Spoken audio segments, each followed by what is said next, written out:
Conocimiento y percepción en Platón. La mayoría de los hombres modernos dan por sentado que el conocimiento empírico depende o se deriva de la percepción. Hay, sin embargo, en Platón y en filósofos de otras escuelas una doctrina muy distinta, a saber, que no hay nada digno de ser llamado conocimiento que se derive de los sentidos, y que el único conocimiento verdadero tiene que ver con los conceptos. Así, 2 y 2 son 4 es un conocimiento genuino, pero la afirmación «la nieve es blanca» está tan llena de ambigüedad e inseguridad que no puede hallar un lugar entre las verdades del filósofo.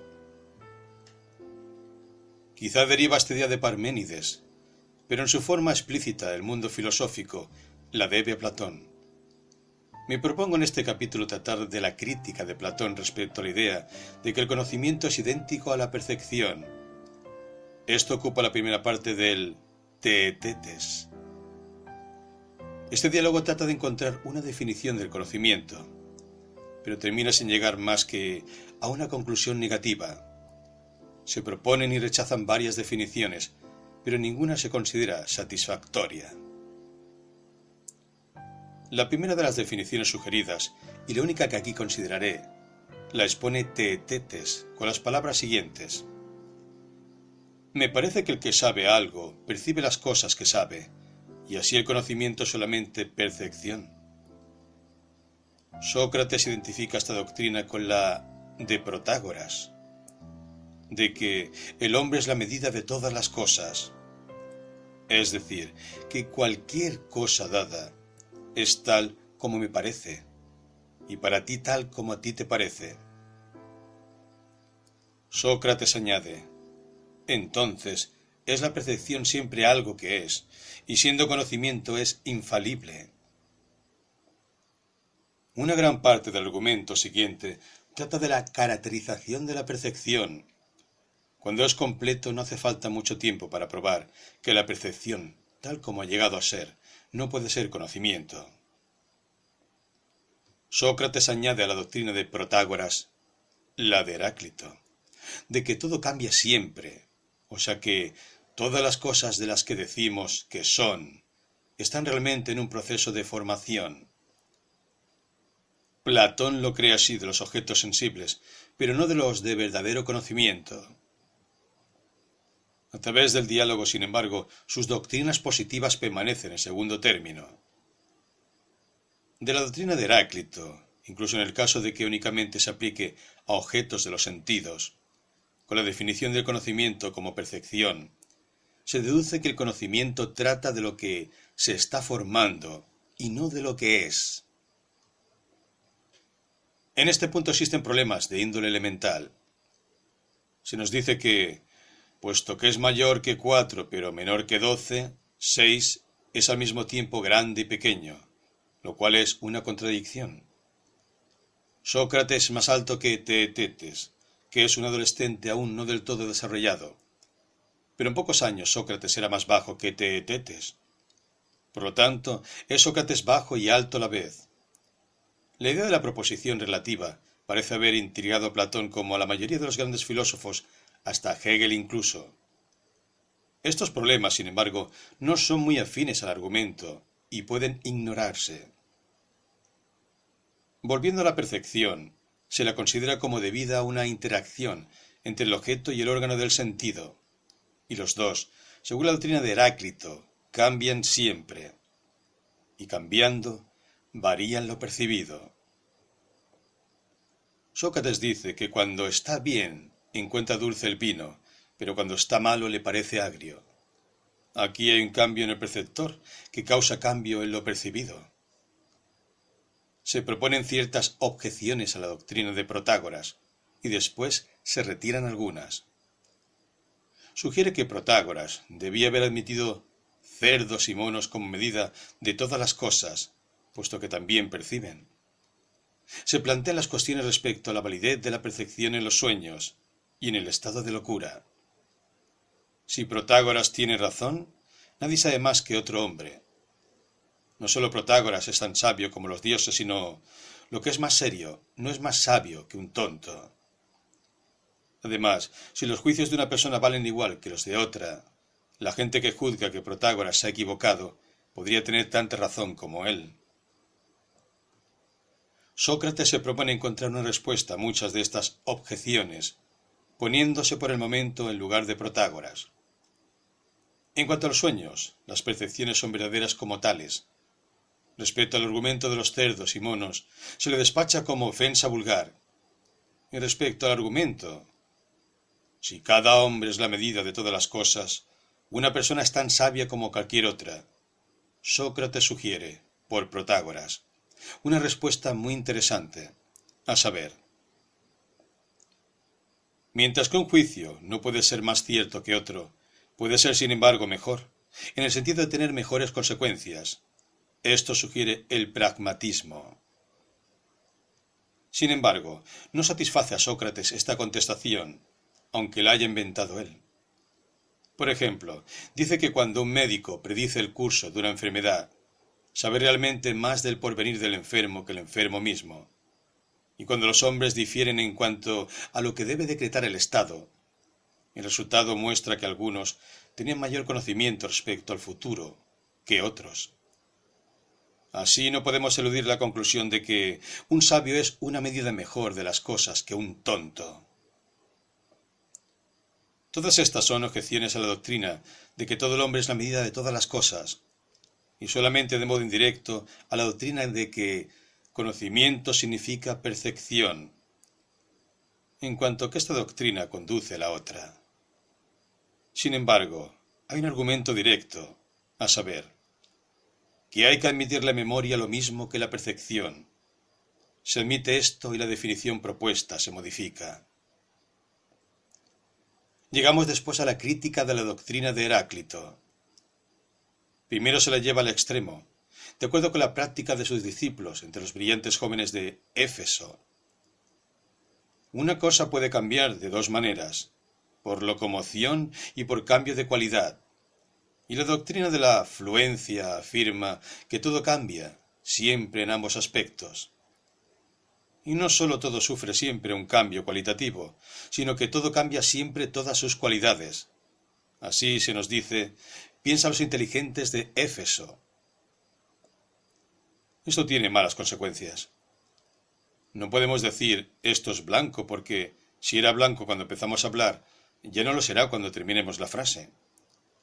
No podemos estar en lo cierto al decir que estamos viendo una cosa, porque el ver está continuamente cambiándose en no ver. Si todo cambia de todas maneras, el ver no puede llamarse más que no ver, ni la percepción se puede llamar así, mejor que no percepción.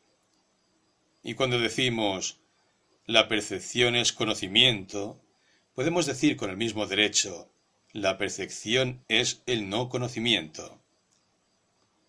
Lo que viene a ser el argumento mencionado es que, cualquiera que sea la cosa que pueda estar en perpetua fluencia, los significados de las palabras deben fijarse, al menos una vez, puesto que de otra manera no se determina ningún aserto, y ninguno es más verdadero que falso. Debe haber algo más o menos constante, si el discurso y la ciencia han de ser posibles. Creo que esto debe admitirse, pero una gran parte de fluencia es compatible con esta admisión. En este momento no quieren discutir sobre Parménides porque es demasiado grande y magnífico. Es una figura venerable y terrible. Hubo en él una profundidad que era muy noble. Es un ser que respeto ante todos. En esas observaciones, Platón muestra su amor por un universo estático y su aversión por la fluencia de Heráclito que ha venido admitiendo en el argumento. Pero después de esta expresión de reverencia, se abstiene de desarrollar la alternativa parmenidiana a Heráclito. Llegamos ahora al argumento final de Platón contra la identificación del conocimiento con la percepción. Empieza por señalar que percibimos por los ojos y oídos, más que con ayuda de ellos. Y después dice que algo de nuestro conocimiento no está en conexión con el órgano sensorial. Por ejemplo, podemos saber que los sonidos y colores no son parecidos, aunque ningún órgano de sentido puede percibir ambos. No hay órgano especial para existencia y no existencia, igualdad y desigualdad, lo mismo y lo diferente, y también unidad y número en general. Lo mismo vale para lo honorable y lo indecente, lo bueno y lo malo. El espíritu contempla algunas cosas por su propio instrumento, otras por las facultades del cuerpo. Percibimos lo duro y suave por el tacto, pero es el espíritu el que juzga que existen y que son contrarios.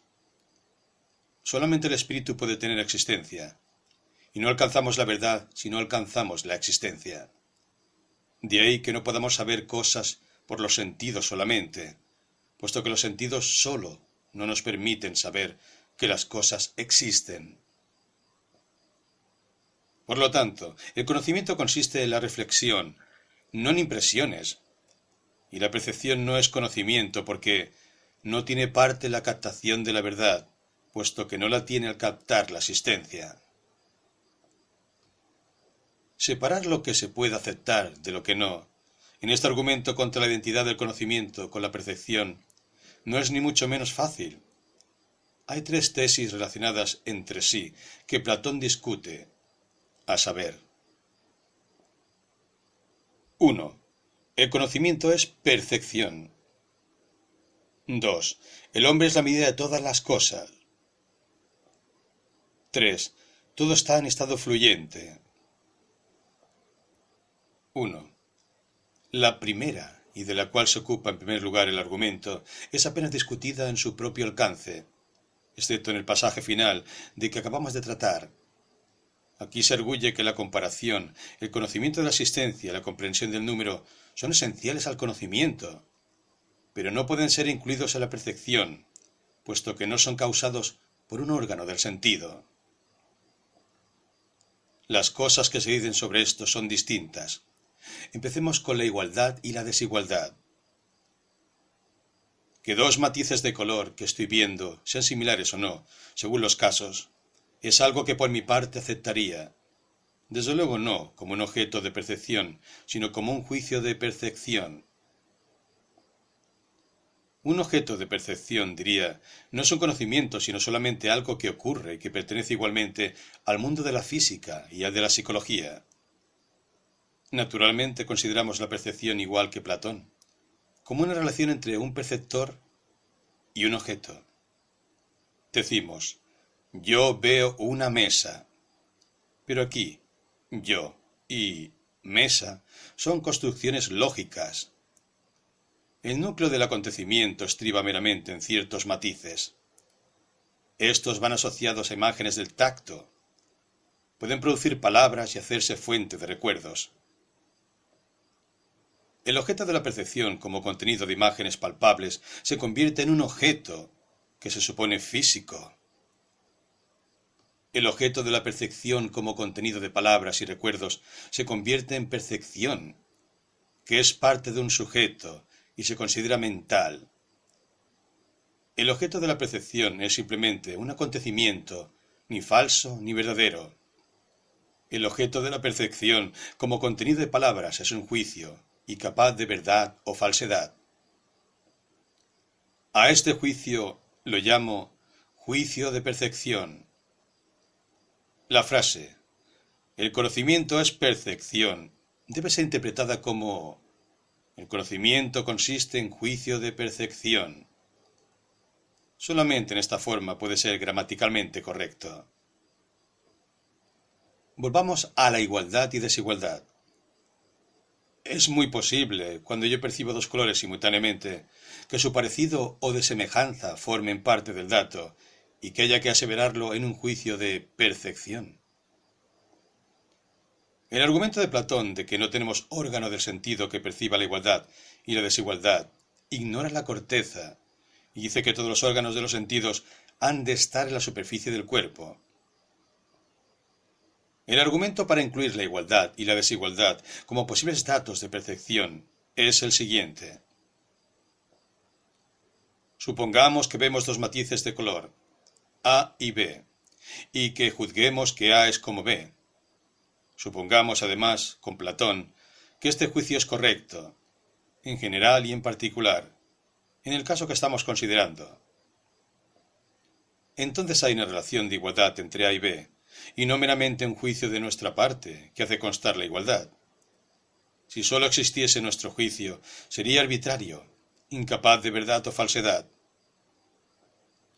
Puesto que evidentemente es capaz de verdad o error, la igualdad puede subsistir entre A y B y no ser puramente mental. El juicio A es igual a B es verdad, sí lo es, en virtud de un hecho, lo mismo que el juicio A es rojo o A es redondo. La mente no está más implicada en la percepción de la igualdad que en la del color. Ahora llego a la existencia, en la cual Platón pone mucho énfasis. Tenemos, dice, en cuanto al sonido y color, un pensamiento que incluye ambos, y es que existen. La existencia se extiende a todo, y está entre las cosas que la mente comprende sin más. Sin alcanzar la existencia, no se alcanza la verdad. El argumento contra Platón es aquí muy distinto que en el caso de la igualdad y la desigualdad. Aquí todo lo que dice Platón sobre la existencia es gramatical o sintácticamente falso. Este punto es importante, no solamente en relación con Platón, sino también con otros aspectos, por ejemplo, con el argumento ontológico de la existencia de la deidad. Supongamos que se diga a un niño: los leones existen, pero no los unicornios. Se puede probar esto respecto a los leones, llevándole al parque zoológico y diciéndole: mira, este es el león. No añadirás, a menos que seas un filósofo, y ya ves que existe. Si como filósofo se añade esta frase, se dice algo sin sentido. Decir, los leones existen, quiere decir, hay leones, o sea, X es un león. Es cierto para un X correspondiente, pero no podemos decir del X correspondiente que existe. Solamente podemos aplicar este verbo a una descripción, completa o no. León es una descripción incompleta porque se aplica a muchos objetos. El león más grande del parque zoológico es completa porque solamente se refiere a un único objeto. Supongamos ahora que estoy mirando una mancha roja brillante. Puedo decir: esto es lo que percibo en este momento. También, lo ahora percibido existe. Pero no debo decir esto existe, porque la palabra existe es solamente significativa cuando se aplica a una descripción en contraposición a un nombre. Esto dispone de existencia como una de las cosas que el espíritu percibe, los objetos. Ahora llego al entendimiento de los números. Aquí hemos de tener en cuenta dos cosas muy distintas. Por un lado, las proposiciones de la aritmética, y por otro, las proposiciones empíricas de la enumeración. 2 más 2 igual a 4. Es de la primera clase. Tengo 10 dedos. De la segunda. Coincido con Platón en que la aritmética y la matemática pura en general no se derivan de la percepción. La matemática pura consiste en tautologías.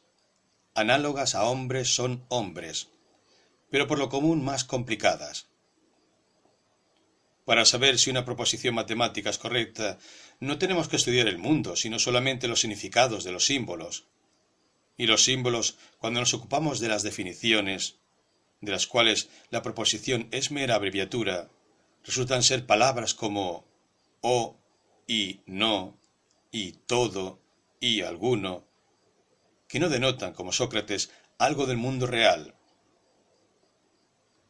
Una ecuación matemática asevera que dos grupos de símbolos tienen el mismo significado, y mientras nos limitamos a matemáticas puras, debe ser este significado tal que pueda ser entendido sin saber nada acerca de lo que se puede percibir.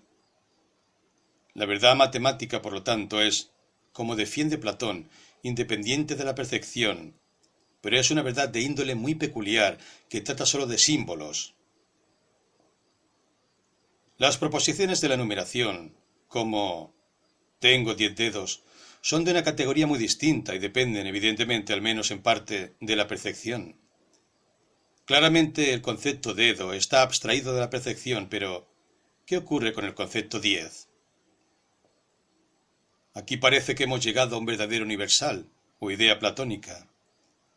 No podemos decir que 10 es abstraído de la percepción, porque cualquier objeto de percepción que pueda ser considerado como 10 de alguna especie de objetos puede igualmente ser considerado de otra manera. Supongamos que doy el nombre de Digitario a todos los dedos de una mano juntas. Entonces se puede decir, yo tengo 2 Digitarios, y esto explica el mismo hecho de percepción antes descrito con ayuda de la cifra 10. Así, en la afirmación yo tengo 10 dedos, la percepción desempeña un papel menor y la concepción uno mayor que en esto es rojo. Es cuestión solamente de grado. La respuesta completa en cuanto a las proposiciones en las que se da la palabra 10 es que, cuando estas proposiciones están correctamente analizadas, resulta que no contienen ningún elemento correspondiente a la palabra 10. Sería muy complicado esto en el caso de un número tan grande como es 10. Por lo tanto, sustituyamos yo tengo 2 manos. Esto quiere decir, existe un A tal que hay un B, de forma tal que A y B no son idénticos, y cualquier cosa que X pueda ser. X es una mano mía. Es cierto cuando y solamente cuando X es A o X es B. Aquí no se da la palabra 2. Es cierto que se habla de 2 letras, A y B, pero no necesitamos saberlo, ni que son blancas o negras o lo que sea. Así los números en cierto sentido preciso son formales. Los hechos que verifican varias proposiciones que aseveran que varios colectivos tienen cada uno 2 miembros, tienen en común no un elemento, sino una forma. En esto se distinguen de las proposiciones sobre la Estatua de la Libertad, o la Luna, o George Washington. Estas proposiciones se refieren a una porción particular de espacio-tiempo. Esto es lo que tienen en común todas las afirmaciones que se pueden hacer sobre la Estatua de la Libertad. Pero no hay nada en común entre proposiciones hay 2 tal y tal, salvo una forma común. La relación del símbolo 2 con el significado de una proposición en la que aparece es mucho más complicada que la relación del símbolo rojo con el significado de una proposición en la que aparece. Podemos decir, en cierto sentido, que el símbolo 2 no significa nada, porque cuando aparece en una afirmación verdadera, no hay elemento correspondiente en el significado de la afirmación. Podemos continuar, si queremos, diciendo que los números son eternos, inmutables, etc. Pero debemos añadir que son ficciones de la lógica. Y otra cosa más. Respecto al sonido y color, Platón dice, 2 juntos son 2, y cada uno de ellos es 1. Hemos considerado 2, ahora debemos ocuparnos de 1. Hay un error análogo al de existencia. El predicado 1 no es aplicable a las 2 cosas, sino solamente a clases de unidad. Podemos decir, la Tierra tiene un satélite, pero es un error sintáctico decir, la Luna es una. ¿Qué puede significar tal afirmación? Lo mismo se podría decir, la Luna es muchos, puesto que tiene muchas partes. Decir, la Tierra tiene un satélite, da una propiedad del concepto, el satélite de la Tierra, a saber la siguiente. Hay un C tal que X es un satélite de la Tierra. Es verdad cuando y solamente cuando X es C. Esto es una verdad astronómica, pero si en vez de un satélite de la Tierra se pone la Luna o cualquier otro nombre propio, el resultado o no tiene sentido o es una mera tautología. 1, por lo tanto, es una propiedad de ciertos conceptos, así como 10 es propiedad del concepto dedo. Pero arguir, la Tierra tiene un satélite, a saber, la Luna, por lo tanto, la Luna es una. Es tan falso como decir, los apóstoles eran 12, Pedro era un apóstol, por lo tanto, Pedro era 12. Lo cual sería válido si en vez de 12 dijésemos blanco. Las consideraciones anteriores han mostrado que mientras hay una especie formal de conocimiento, por ejemplo la lógica, las matemáticas, que no se derive de la percepción. Los argumentos de Platón respecto a todos los demás conocimientos son falaces. Naturalmente esto no prueba que esa conclusión sea falsa, solamente que no ha dado razón válida para suponer que sea cierta. 2. Ahora llego a la posición de Protágoras, de que el hombre es la medida de todas las cosas, o como se ha interpretado, que cada hombre es la medida de todas las cosas. Aquí es esencial decidir el nivel sobre el cual ha de proseguir la discusión. Es obvio que, ante todo, debemos distinguir entre los objetos percibidos y las inferencias. Respecto a los objetos percibidos, cada hombre está inevitablemente confinado a los suyos. Lo que sabe de los objetos percibidos de los demás, lo sabe por inferencia de sus propios objetos percibidos, al oír y leer. Los objetos percibidos de los soñadores y locos, como objetos percibidos, valen tanto como los de otros. La única objeción contra ellos es que, como su contexto es poco usual, pueden motivar inferencias falaces. Pero, ¿qué ocurre con las inferencias? ¿Son igualmente personales y privadas? En cierto sentido, debemos admitir que sí. Lo que debo creer es así porque hay alguna razón que me llama. Es cierto que mi razón puede ser el aserto de otra persona, pero esto puede ser una razón perfectamente adecuada. Por ejemplo, si soy un juez que escucha una evidencia, y por muy pitagórico que yo sea, es razonable aceptar la opinión de un perito sobre una serie de números con preferencia a los míos, porque puedo haber hallado repetidamente que si, al principio, disiento de él, un poco más de cuidado me muestra que tenía razón el otro. Así pues, puedo admitir que otro sepa más que yo. La posición pitagórica, bien interpretada, no comprende la opinión de que nunca cometo errores, sino solamente que la evidencia de mis errores tiene que aparecerme. Mi yo anterior puede ser juzgado como si se juzgase a otra persona, pero todo esto presupone que en lo que respecta a las inferencias como cosas opuestas a los objetos percibidos, existe una norma impersonal de corrección. Si cualquier inferencia que yo haga vale tanto como otra, entonces la anarquía intelectual que Platón deduce de Protágoras sigue efectivamente.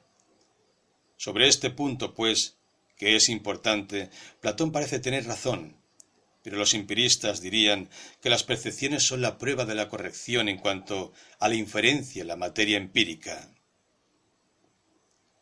3. La doctrina del fluir universal se halla caricaturizada por Platón, y es difícil suponer que nadie la haya sostenido nunca en la forma extrema que él le da. Supongamos, por ejemplo, que los colores que vemos varían continuamente. La palabra rojo se aplica a muchos matices, y si decimos veo algo rojo, no hay razón para que esto no sea cierto durante el tiempo necesario para decirlo.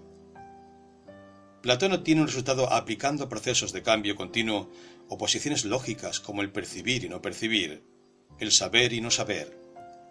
Sin embargo, no sirven para describir tales procesos.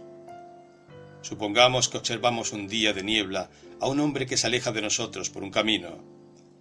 Es cada vez más difícil ver, y llega un momento en que ya estamos seguros de no verle. Pero hay un periodo intermedio dudoso. Las oposiciones lógicas han sido inventadas para nuestra conveniencia, pero el cambio continuo requiere un aparato cuantitativo cuya posibilidad ignora Platón. Lo que él dice sobre el tema rebasa la medida. Al mismo tiempo debe admitirse que, so pena de que las palabras tengan significados fijos, el habla sería imposible.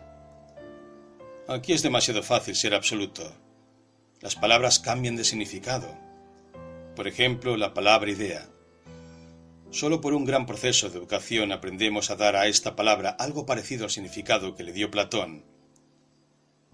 Es necesario que los cambios en el significado de las palabras sean más lentos que los cambios que las palabras describen. Pero no es necesario que no haya cambios en las significaciones de las palabras. Quizá esto no se refiere a las palabras abstractas de la lógica y de las matemáticas.